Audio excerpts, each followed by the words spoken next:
یہ تمام قسموں کا ذکر کیا اور کہا کہ یہ ساری باتیں شاہد ہیں، گواہ ہیں اس بات پر جو اب ہم آگے بتانے جا رہے ہیں۔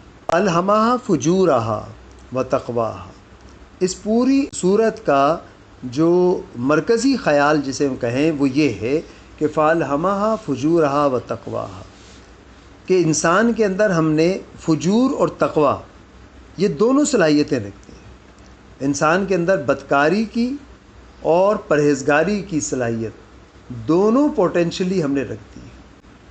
اب اصل کمال اس کے بعد شروع ہوتا ہے کہ انسان دونوں صلاحیتوں کا مالک ہے، اور ہم اور آپ دیکھتے ہیں کہ کوئی انسان تو سورج کی مانند روشن نظر آتے ہیں اور روشنی پھیلاتے نظر آتے ہیں، اور کوئی انسان جو ہے وہ رات کی مانند ہوتے ہیں اور تاریکی کے پیامبر ہوتے ہیں اور معاشرے میں اندھیرا پھیلانے کا سبب بنتے ہیں۔ کوئی انسان نور کی صورت میں ہوتے ہیں اور ہدایت اور رہنما بن کر انسانوں کو راستہ دکھا رہے ہوتے ہیں۔ تو یہ فجور اور تقوی دونوں صلاحیتیں موجود ہیں۔ اب یہاں پر انسان اگر کوئی گناہوں کے راستے پر چلتا ہے تو وہ بسا اوقات اس وجہ سے مطمئن رہتا ہے کہ یہ سب تو اللہ تعالیٰ کی طرف سے ہے، یا کوئی اچھائیاں ہیں تو یقیناً اس کی توفیق اللہ کی طرف سے ہی ہوتی ہے، لیکن انسان اس میں کوشش اور محنت اور جد و جہد کرتا ہے۔ عرض کرنے کا مقصد یہ ہے کہ ہر انسان اتنا بہادر ہونا چاہیے کہ اپنے فجور کا بھی اظہار وہ اپنے زور بازو پر کرے۔ اگر وہ گناہوں کے راستے پر ہے تو اس کو اس بات کو جاننا چاہیے کہ اس میں ٹوٹلی وہی ذمہ دار ہے۔ اب جیسے رمضان المبارک میں کے حوالے سے یہ احادیث میں بھی ہے کہ شیطان جکڑ لیے جاتے ہیں، ان کو بند کر دیا جاتا ہے، اور اب تو یہ لطیفے کی صورت میں باتیں سامنے ہوتی ہیں، کیونکہ شیطان جکڑ لیے جاتے ہیں اور گناہ تو ویسے کے ویسے ہی ہو رہے ہوتے ہیں۔ اصل میں شیطان ذات خود کچھ نہیں، بلکہ وہ انسانوں کو اور انسان کے نفس کو استعمال کرتا ہے، انسان کے نفس پہ سوار ہو کر وہ گناہوں کا ارتکاب کروا رہا ہوتا ہے، یا انسان اس کو اپنے اوپر غالب کر دیتا ہے۔ تو یہ فجور انسان کے اندر موجود ہے، یا دوسرے لفظوں میں اگر کہیں تو شیطان انسان کے اندر موجود ہے، خود وہ شیطان ہے اس کے نفس کے اندر، اور اس کے نفس کے اندر تقوی بھی موجود ہے۔ اب یہ اس کے اوپر ڈیپینڈ کرتا ہے۔ اگلی آیت میں وضاحت فرمائی کہ قد افلح من زکاہا، بے شک مراد کو پہنچا وہ شخص جس نے تزکیہ حاصل کر لیا، جس نے اپنی ذات کو پاک کر لیا، جس نے اپنی ذات کی نشوونما کر لی۔ اس میں قد جو ہے وہ تاکید کے لیے اور بات میں یقین پیدا کرنے کے لیے استعمال ہوتا ہے انا کے مقابلے میں۔ افلاح جیسے حی علی الفلاح کا لفظ بھی ہم سنتے ہیں، فلاح کہتے ہیں کسان کو، اور بڑی خوبصورت قرآن مجید جو ہے وہ الفاظ کا استعمال ہوتا ہے۔ کسان کے اندر یا کھیتی باڑی میں بڑے زبردست راز پوشیدہ ہیں۔ کسان بھی بالکل ایسے یقین رکھتا ہے جیسے ایک مومن اللہ پر اور غیب پر یقین اور ایمان رکھتا ہے۔ اس کو بھی نظر نہیں آتا کہ اس زمین کے اندر جو بیج اس نے پھینکے ہیں پیسوں سے خرید کر، اور جس زمین پر وہ اپنا پسینہ بہاتا ہے، محنت کرتا ہے، روز جاتا ہے، دھوپ برداشت کرتا ہے، موسم کی سختی گرمی کو برداشت کرتا ہے، اور زمین ہے وہ، لیکن اس کو یقین کامل حاصل ہے کہ چند مہینے بعد اس زمین سے فصل اور کونپلیں پھوٹیں گی، اور ایک ایک کونپل سے 70 دانے جو ہے وہ لگیں گے، بلکہ 700 دانے لگیں گے۔ تو یہاں افلاح کا لفظ جو استعمال کیا ہے اس لیے کہ یہ ایک کمال قسم کی کامیابی حاصل ہوتی ہے کہ ایک دانے کے بدلے 700 مل رہا ہو۔ تو قد افلاح کہا کہ یہ انسان جس کے بارے میں ہم نے کہا کہ ہم نے اس کو بالکل ٹھیک بنایا اور اس کے اندر فجور اور تقوی ہم نے رکھا، لیکن اب کامیاب کون سا شخص ہوگا؟ قد افلح من زکاہا، وہ فلاح پا جائے گا، وہ کامیاب ہو جائے گا، وہ مراد کو پہنچے گا، وہ شخص جو اپنی نشوونما کر لے گا۔ زکاہا، زکا کا لفظ ہے، اصل لفظ تو زکا ہے، اور ہا جو ہے ضمیر کے طور پہ استعمال ہوا ہے، یہ زکوٰۃ والا لفظ ہی ہے، اور زکوٰۃ کے معنی بھی نشوونما کے ہیں، پاکیزہ کرنے کے، پاک کرنے کے۔ تو کہا کہ وہ شخص مراد کو پہنچے گا جو اپنا تزکیہ کر لے گا، یعنی کہ جو تقوی کو غالب کر دے گا اور فجور کو مغلوب کر دے گا۔ وقت خواب من دساہا، اور نامراد ہوا وہ شخص جس نے اسے دبا دیا، جس نے گناہوں کے بوجھ تلے اپنے نفس کو دبا دیا۔ اب یہاں پر بالکل واضح طور پہ موجود ہے یہ بات جو سمجھنے کی ہے کہ اگر کوئی شخص نیک عمل کرتا ہے تو یقیناً میں بار بار یہ جملہ استعمال کرتا ہوں کہ اللہ کی توفیق سے نیک توفیق ملتی ہے، لیکن اس میں اس شخص کی کوشش اور کردار موجود ہوتا ہے۔ اسی طرح اگر کوئی شخص گناہ کرتا ہے تو وہ تقدیر پر یہ سارا ملبہ ڈال دیتا ہے یا شیطان پر ڈالتا ہے، تو اسے کم از کم اتنا بہادر ہونا چاہیے کہ وہ اس بات کا بھی خود ہی کریڈٹ لے کہ ہاں وہ خود ہی گناہ گار ہے، کیونکہ اس نے فجور کو غالب کیا اپنی ذات کے اندر۔ اب یہ مزید جو وضاحت کی ہے کہ یہ تزکیہ کیا ہے، یا جس نے وہ بوجھ تلے گناہوں تلے اپنی ذات کو دبا دیا وہ نامراد ہوا، تو یہ ذات کو دبانا کیا ہے اور ذات کا تزکیہ کیا ہے، یہ دونوں کیا چیزیں ہیں۔ تزکیہ جب ہو جائے گا تو تقویٰ ہوگا، اور جس نے ذات کو دبا دیا گناہوں کے بوجھ تلے تو وہ فجور ہو گیا۔ اب آگے فرمایا کہ کذبت ثمود بطغواہا، سمود نے اپنی سرکشی سے جھٹلایا۔ اب بظاہر اگر آپ ترجمہ پڑھیں تو آپ کو سمجھ نہیں آئے گی بات کہ یہ بات تو پہلے سورج کا ذکر ہوا، چاند کا ہوا، دن کا ہوا، رات کا ہوا، آسمان کا کیا، زمین کا کیا، اور یہ تو ساری خارجی کائنات کی چیزیں۔ اس کے بعد انسان کا ذکر کر دیا کہ اس کی قسم جس نے اس جان کو پیدا کیا اور اسے ٹھیک کیا، پھر اس کے اندر فجور اور تقویٰ رکھا، پھر ہمیں بتایا کہ اب ریزلٹس کیا ہوں گے، کہ کامیاب کون شخص ہوگا اور ناکام کون ہوگا۔ اب جو ناکام ہوئے ان کی مثال اللہ رب العزت نے آگے بتا دی، کس شکل میں؟ سمود کے واقعے میں۔ اب یہ سمود کا ذکر آ گیا تو میں یہ کہہ رہا تھا کہ ویسے آپ اگر پڑھیں تو اس کو ملا نہیں پاتا کوئی ایک عام قاری جب اس کو سطحی انداز میں پڑھتا ہے، کہ یہ بات سمجھ نہیں آئی کہ یہ بات کرنے کے بعد سمود والوں کا ذکر کیوں کر دیا۔ قوم سمود جو ہے ان کی طرف حضرت صالح علیہ السلام مبعوث ہوئے تھے۔ صالح علیہ السلام جن کا اونٹنی والا واقعہ جس قوم کے ساتھ تھا، تو وہ یہاں پر یاد دلایا جا رہا ہے۔ یہ آپ ذہن میں یہ رکھیں گے کہ یہ بتایا جا رہا ہے کہ گناہ کیا ہوا تھا، یہاں اس گناہ کا خصوصی طور پہ ذکر کیا جا رہا ہے، اور جو سب سے بڑا گناہ ہے۔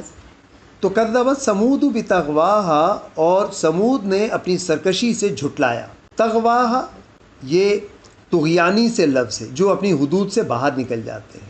کذبت انہوں نے جھٹلایا۔ اذ بعث اشقاہا، اور ان کے اندر کا جو سب سے زیادہ بدبخت شخص تھا وہ ان کا لیڈر اٹھ کھڑا ہوا۔ تو فقالا، ان سے کہا، لہم رسول اللہ، اللہ کے رسول نے ان سے کہا، حضرت صالح علیہ السلام نے ان سے کیا کہا تھا؟ ان سے کہا ناقۃ اللہ و سقیاہا، کہا یہ اللہ کا ناقہ ہے، یہ اللہ کی اونٹنی ہے، و سقیاہا، اور اس کے پینے کی باری پہ اسے پانی پینے کے لیے آزادی دے دو۔ اب یہ کچھ سمجھ آ رہا آپ کو کہ یہاں پر کائنات سے بات چلی، پھر انسان کی ذات کو سامنے رکھا، پھر فجور اور تقویٰ کا ذکر کیا، پھر کامیابی اور ناکامی کا ذکر کرنے کے بعد سمود کا ذکر کیا۔ اور سمود کا واقعہ کیا ہے کہ انہوں نے اونٹنی کو پانی پینے سے روک دیا، اس اونٹنی کو انہوں نے مار دیا، یہ اور پھر ان پر عذاب آ گیا۔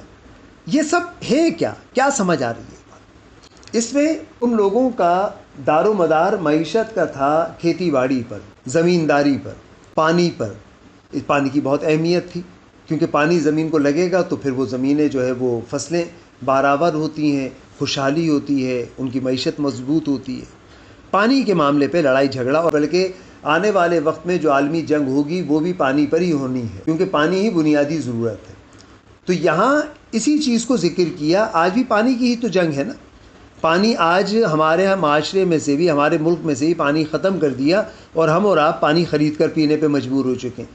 یہ وہی پانی تو ہے جس کا ذکر یہاں کیا جا رہا ہے، اور مقابلے میں جانور کا ذکر ہے، اونٹنی کا ذکر۔ اس سب کو اس سینیریو میں آپ مد نظر رکھیں گے کہ یہ معیشت سے متعلق گفتگو ہو رہی ہے، یہ زمین پر قبضے کے حوالے سے گفتگو ہو رہی ہے، یہ نشو و نما کے جو بنیادی اسباب اور سورسز ہیں ان پر قبضہ کر لیا تھا انسان نے، جس کی بنیاد پر یہاں پر وہ اس کو ذکر کیا جا رہا ہے۔ اور آج بھی انسان نے انسانوں کی نشو و نما کے لیے جو سورسز ہیں، جو منرلز ہیں، ان پہ انسان قابض ہوتا چلا جا رہا ہے۔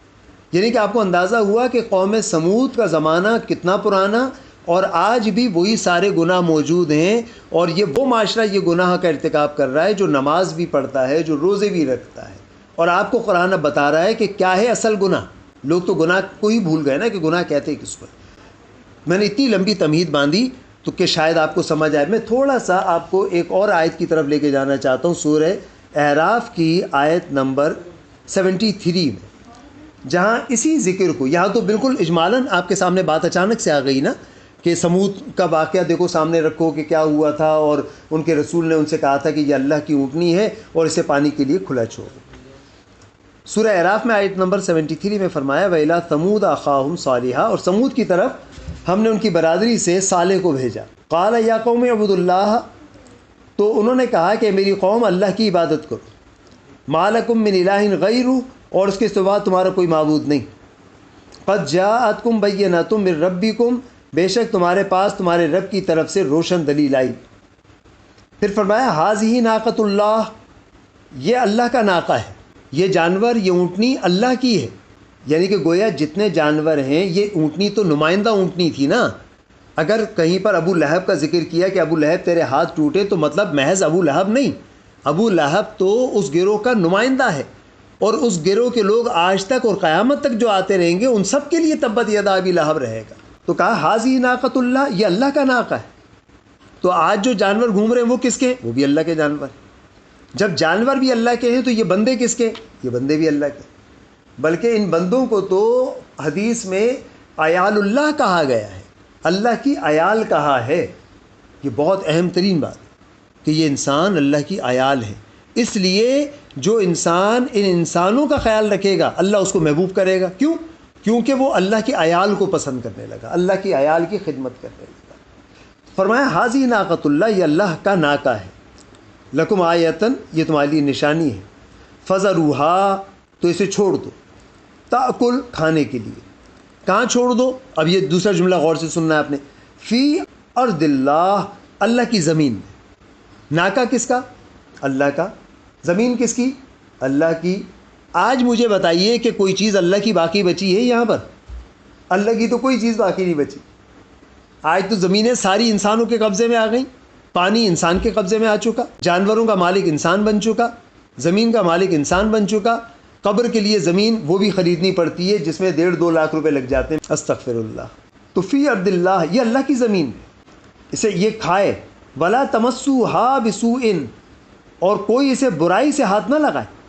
فیأخذکم عذاب علیم، کہ تمہیں دردناک عذاب آئے گا۔ اب دیکھیے، آپ غور کیجئے اس بات پہ اور اشش کر اٹھیں۔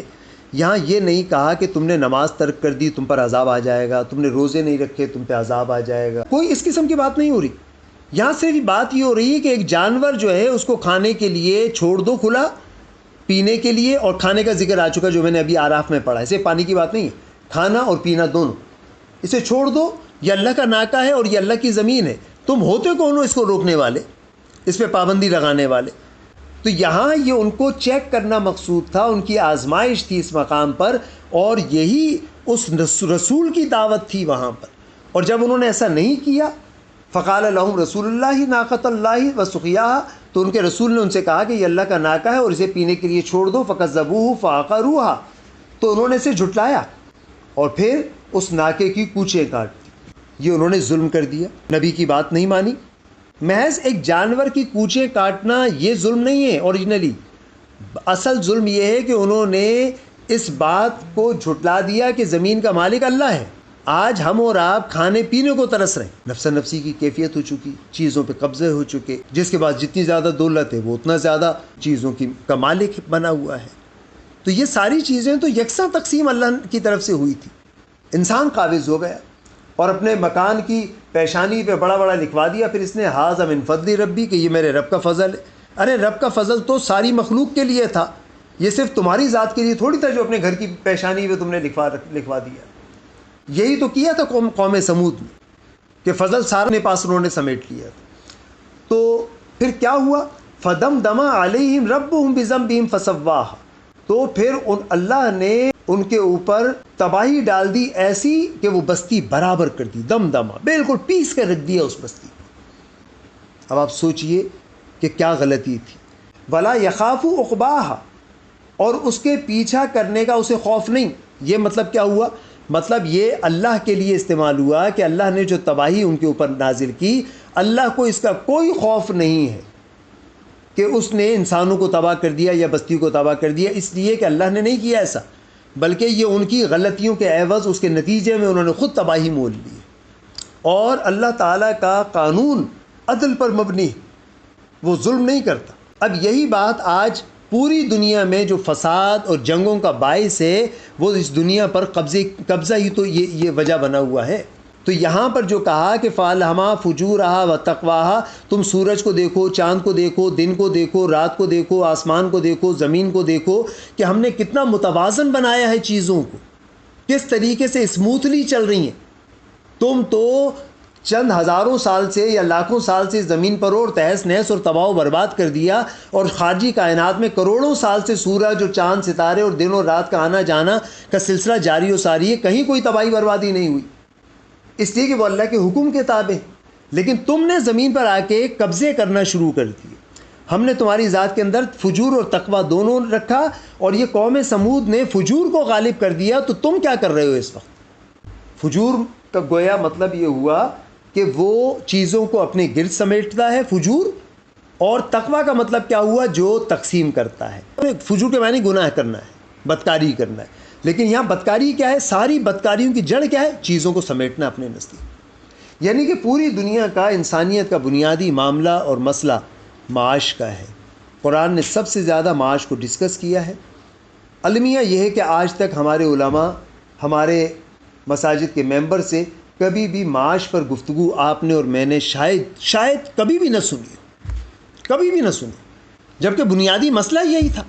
غربت ہی تو اصل بنیادی مسئلہ ہے، اس کو ڈسکس نہیں کیا جاتا. اور یہاں پر کہا یہ جاتا ہے کہ یہ تقسیم تو اللہ کی طرف سے، اللہ نے کہ جس کو چاہا جتنا دے دیا، کمال کر دیا. یہ کہہ کر ان غریبوں کو سلا دیا اور ان سے کہا کہ تمہارے لیے تو صرف آخرت میں سب کچھ ہوگا، اس دنیا میں ایڑیاں رگڑ رگڑ کے تم زندگی گزارتے رہو.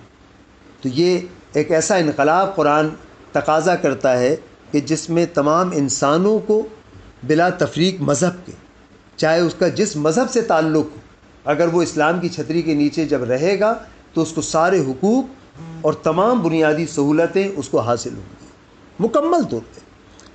مثال کے طور پہ اسلامی کنٹری کے اندر، اسلامی فلاحی ریاست کے اندر تعلیم لازمی اور مفت ہوگی.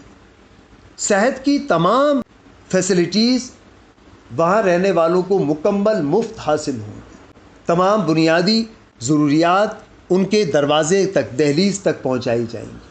یہ کوئی لفاظی نہیں ہے، یہ حضرت عمر فاروق رضی اللہ تعالیٰ عنہ اور عمر ثانی حضرت عمر بن عبدالعزیز رضی اللہ تعالیٰ عنہ نے اپنی زندگیوں میں ان انقلابات کو برپا کر کے اور دنیا کو دکھایا ہے، جس کے باعث آج بھی انگلینڈ میں اولیات عمر کے نام سے قوانین موجود ہیں.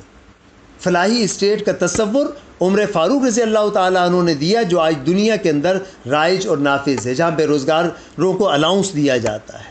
یہ اسلام کی برکتیں تھیں جو ہم بھول بیٹھے. ہم نے قرآن کو محض ایک رسمی کتاب سمجھا اور اس کو ثواب حاصل کرنے کے لیے پڑھ رہے ہیں. وآخر دعوانا الحمدللہ رب العالمین.